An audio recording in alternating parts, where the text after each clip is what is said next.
Ang dami nga nakapanood ng huli kong mini vlog at ang tanong nga nila magkano daw yung TV rack pati na nga rin tong dining set na 6-seaters. Pero meron din naman nakapanood at ang tanong naman nila kung saan ko nga daw nabili dito po sa may FC Home Center Appliances and Furniture sa may Alapan Imus. Katabi lang po to ng Save More, malapit nga sa may Imus National High School. Bababa lang kayo sa may Patindig Araw tapos sasakay kayo ng tricycle papasok at sabihin nyo nga lang ibaba kayo sa may Harvest sa may FC Home Center. At eto, pagka-uwi nga namin, excited na talaga ako sa bago kong TV rack kaya pinag-aalis na namin yung mga gamit dito sa lumang TV rack na ginagamit namin. Actually, pangatlong TV rack ko na talaga to dahil yung una ko nga TV rack lumundo pati nga yung pangalawa at hindi talaga may iwasan lalo na pagkamumurahin lang at sa Orange App ko nga lang nabili yun. Ang original price po nitong TV rack is 4,595 pero dahil nakales nga siya ng 20% nakales po ako ng 919 kaya naman nakuha ko na nga lang to ng 3,676. Mostly kasi talaga ng mga nandun sa FC Home Appliances puro talaga mga nakasale kaya sinulit ko na.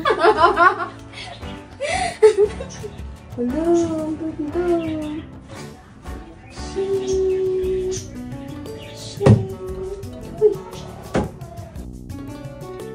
May padala siya dito sa pinag-uwi.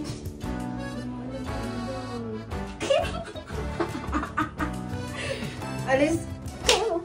Let's go!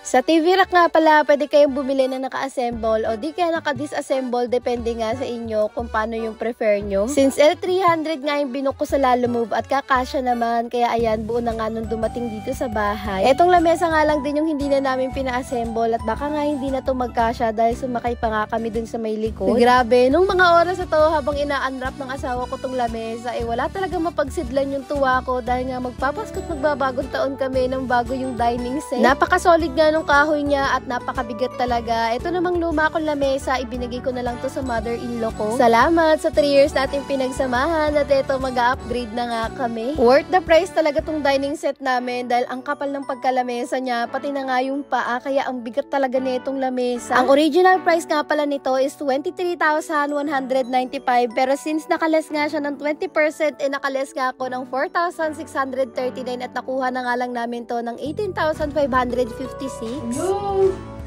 Ang ganda!